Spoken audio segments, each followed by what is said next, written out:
Hola, buscador de la verdad y seguidor del canal Virtus Veritas. Según todas las fuentes y las creencias antiguas, el reino Tierra, entre comillas, o el cráter Tierra, es un espacio habitable cubierto y cerrado.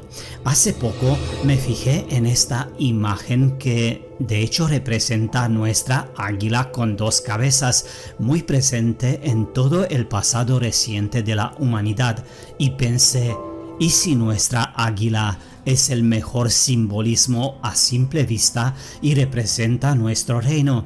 Pero creo que uno nunca entenderá realmente su significado, al menos que se fije atentamente en los detalles. Después del evento de Jesús, entre comillas, del que te hablaré más adelante, que de hecho cambió la faz de la tierra hace aproximadamente 400-500 años, de repente en el cráter Tierra emergió un gran poder para un total control, que de hecho se dividió en dos: el poder clerical o el papado y el poder laico o los emperadores, representado por las dos cabezas y las dos coronas que sirven al mismo cuerpo. La diferencia lo hace el signo de poder presente en las garras.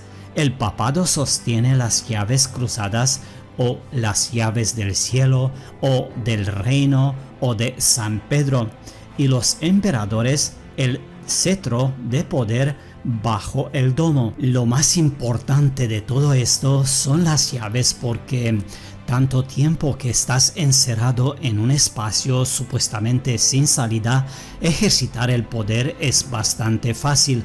Las llaves del cielo se refiere a la imagen de llaves cruzadas usada en la heráldica eclesiástica para representar las llaves metafóricas del oficio de San Pedro, metafóricamente llamadas las llaves del cielo o las llaves del reino de los cielos, ¿no? Según la enseñanza católica, Jesús prometió las llaves del cielo a San Pedro. ¿Sorprendido? Pues yo digo que no, facultándole para tomar acciones vinculantes. En el Evangelio de Mateo 16:19, escrito también después de 1400, supuestamente Jesús le dice a Pedro: a ti te daré las llaves del reino de los cielos, y todo lo que ates en la tierra quedará atado en los cielos, y todo lo que desates en la tierra será desatada en el cielo. Las llaves del cielo o las llaves de San Pedro se ven como un símbolo de una fuerte autoridad papal. Las llaves del reino es un concepto cristiano católico que representa la autoridad eterna de la Iglesia. El símbolo de las llaves de San Pedro o las llaves del cielo son un emblema de la Iglesia católica y un símbolo de la autoridad papal. Las llaves representan la autoridad divina, entre comillas, de la Iglesia sobre toda la tierra. Desde el siglo XVI, y solo desde ese momento en adelante, mucha atención, se hacen un par de llaves simbólicas para cada papa y se entierran con él a su muerte. El símbolo de las llaves cruzadas se asoció anteriormente con el dios romano Llano y la deidad primordial Shurvakh, ambos dioses del tiempo, quitadores de obstáculos y guardianes de las puertas. Bien, estas llaves también se llaman las llaves de Senescal. Ahora mucha atención, por favor, y tienes que pensar. La palabra Senescal puede tener varios significados diferentes, todos los cuales reflejan ciertos tipos de supervisión o administración en un contexto histórico. Más comúnmente, un senescal era un puesto de alto nivel ocupado por un nombramiento de la corte dentro de una casa real, ducal o noble durante la Edad Media y el periodo moderno temprano. Históricamente, un administrador de una gran casa medieval. En una casa real medieval, un senescal estaba a cargo de los arreglos domésticos y la administración de los sirvientes, lo que particularmente en el periodo medieval significaba que el senescal podía supervisar a cientos de trabajadores, sirvientes y sus responsabilidades asociadas y tener una gran cantidad de poder en la comunidad, en una época en la que gran parte de la economía local a menudo se basaba en la riqueza y la responsabilidad de este tipo de hogar. ¿Hayas entendido? Pero hay más. Un segundo significado es más específico y se refiere a la nación de Francia de finales de la Edad Media y principios de la Edad Moderna, en la que el senescal, en francés sénéchal, era también un oficial real a cargo de la justicia y el control de la administración de ciertas provincias del sur llamadas senescaltías, que poseía un papel equivalente a de un alguacil del norte de Francia. Finalmente, en el Reino Unido, senescal es un término eclesiástico que se refiere a un funcionario de una catedral. ¿Lo has pillado? Bien, el término fue atestiguado por primera vez entre 1350 y 1400 después de Cristo. ¡Bingo! El mismo periodo de tiempo.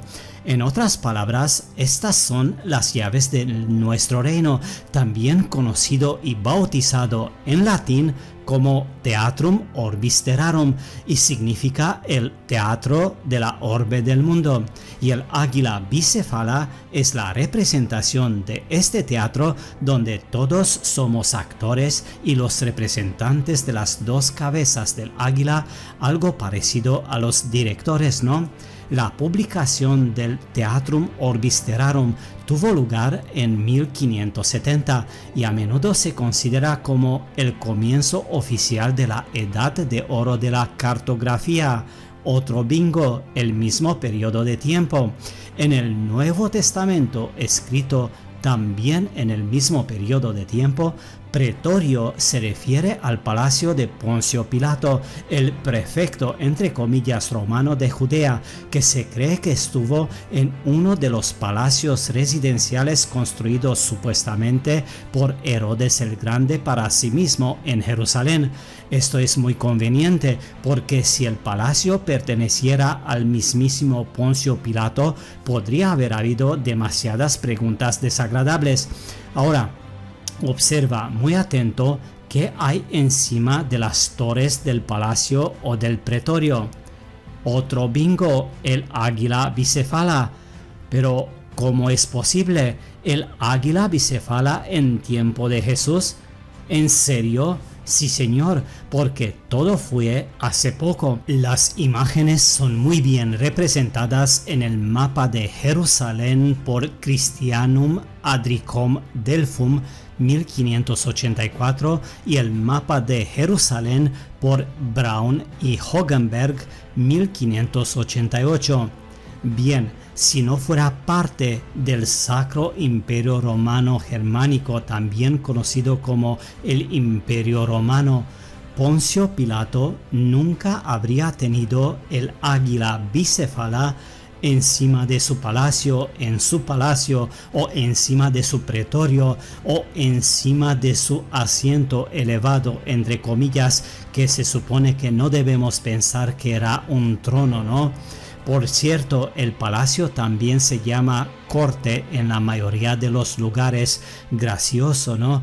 Pero Pilato ni siquiera es un nombre y él era solo un prelado, no un gobernador o un procurador.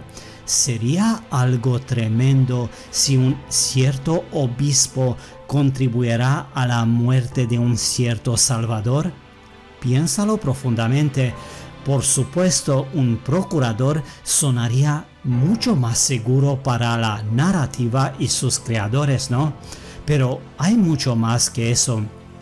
En el libro Omnia Comesta a Bello, o una respuesta del oeste a una pregunta del norte, publicado en 1667, el doctor Bernard escribe lo siguiente: desde que los prelados aumentaron su pompa en el mundo, ocupando los primeros puestos en la iglesia, han sido los principales perseguidores de Jesucristo y siempre se han autoproclamado no maestros, sino engañadores, no pastores, sino impostores, no prelados, sino Pilatos, no sucediendo a Pedro en la enseñanza, sino a Rémulo en el asesinato.